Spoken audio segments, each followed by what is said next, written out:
Advent. అడ్వెంట్‌ను తెలుగులో సాధారణంగా ఆగమన కాలము లేదా రాకడ కాలము అని పిలుస్తారు. ఆగమన కాలము అడ్వెంట్ సీజన్ అంటే ఏమిటి? ఇది క్రైస్తవ క్యాలెండర్‌లో ఒక ముఖ్యమైన కాలం. క్రిస్మస్ పండుగకు ముందు ఉండే 4 ఆదివారాల సమయాన్ని ఆగమన కాలము అంటారు. అడ్వెంట్ అనే పదం లాటిన్ భాషలో అడ్వెంటస్ నుండి వచ్చింది. దీని అర్థం రాకడ లేదా ఆగమనం. అదేవిధంగా ఈ కాలంలో 2 ముఖ్య విషయాల కొరకు క్రైస్తవ సమాజం సిద్ధపడుతూ ఉంటుంది. మొదటిగా యేసు జననం, క్రిస్మస్. బెత్లెహేంలో శిశువైన యేసు పుట్టుకను, అనగా ఆయన భూమిపైకి మొదటిసారి వచ్చిన ఆ గమనాన్ని వేడుకగా జరుపుకోవడానికి సిద్ధపడతాం. అదేవిధంగా రెండో రాకడ, భవిష్యత్తులో క్రీస్తు రెండవసారి భూమిపైకి రాబోయే రాకడ, సెకండ్ కమింగ్ కోసం మాత్రమే విశ్వాసులు ఆత్మీయంగా సిద్ధంగా ఉండాలని ఈ కాలాన్ని గుర్తు చేస్తూ ఉంటుంది. అంతేకాకుండా ఆగమన కాలం యొక్క వారాలు మరియు దానికి సంబంధించిన ప్రత్యేకమైన విషయములు ఏంటో తెలుసుకుందాం. సాంప్రదాయకంగా ఆగమన కాలంలోని ప్రతి వారము ఒక ప్రత్యేకమైన ఆధ్యాత్మిక ప్రతిబింబంని చూపిస్తూ ఉంటుంది. ఇది క్రైస్తవులకు ఆత్మీయంగా సిద్ధపడడానికి సహాయపడతాయి. మొదటి వారం నిరీక్షణ, హోప్. మెస్సయ్య వస్తాడని ప్రవక్తలు ఇచ్చిన వాగ్దానాన్ని మరియు నిరీక్షణను గుర్తు చేస్తూ ఉంటుంది. రెండవ వారం శాంతి, పీస్. లోకానికి శాంతినిచ్చే రాజు వస్తున్నాడనే సందేశంపై దృష్టి పెడుతూ ఉంటుంది. మూడవ వారం ఆనందం, జాయ్. రక్షకుని రాక సమీపించినందుకు కలిగే సంతోషాన్ని తెలియజేస్తుంటుంది. నాలుగో వారం ప్రేమ, లవ్. దేవుడు లోకాన్ని ఎంతగానో ప్రేమించి తన కుమారుని పంపిన ప్రేమను ధ్యానించడం.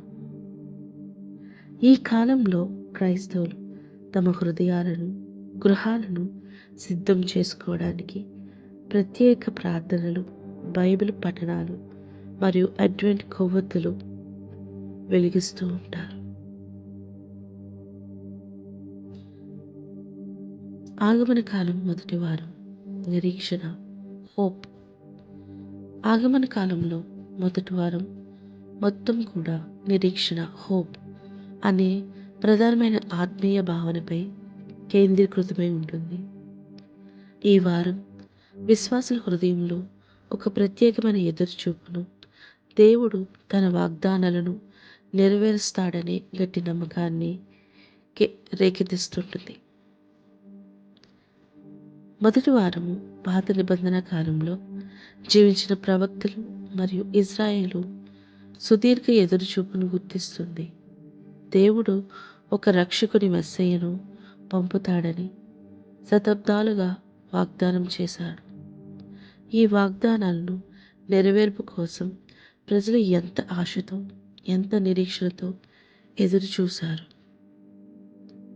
ఈ వారంలో యెషయా వంటి ప్రవక్తల గ్రంథం నుండి ప్రవచన భాగాలను చదవబడతాయి. ఒక శిశువు మనకు పుట్టెను, ఒక కుమారుడు మనకు అనుగ్రహింపబడెను వంటి వాక్యాలు ఈ నిరీక్షణకు ఆధారాలు. నిరీక్షణ కొవ్వొత్తులు ఈ ఆగమన కాలంలో వెలిగిస్తారు. ఆగమన వలయంలో 4 లేదా 5 కొవ్వొత్తులు ఉంటాయి. మొదటి ఆదివారం నాడు వెలిగించే మొదటి కొవ్వొత్తిని నిరీక్షణ కొవ్వొత్తి అని పిలుస్తారు. ఇది సాధారణంగా ఊదా లేదా నీలం రంగులో ఉంటుంది. ఇది ప్రార్థన, పశ్చాత్తాపం మరియు రాజరికాన్ని చిహ్నం. ఈ కొవ్వొత్తిని వెలిగించడం ద్వారా క్రీస్తు లోకంలోని లోకంలోనికి వెలుగుగా వస్తున్నాడు అనే నిరీక్షణ దృశ్యమానంగా తెలియజేస్తారు.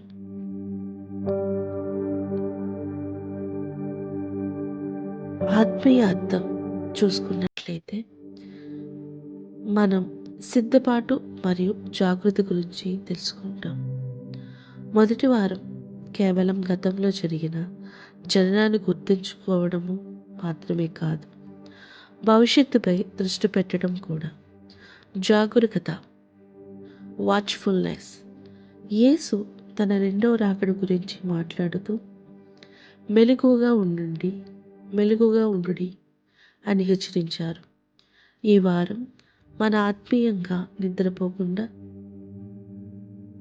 క్రీస్తు తిరిగి వచ్చే సమయం కోసం ఎల్లప్పుడూ సిద్ధంగా మరియు జాగరూకతతో ఉండాలని బోధిస్తుంది. హృదయ సిద్ధపాటు.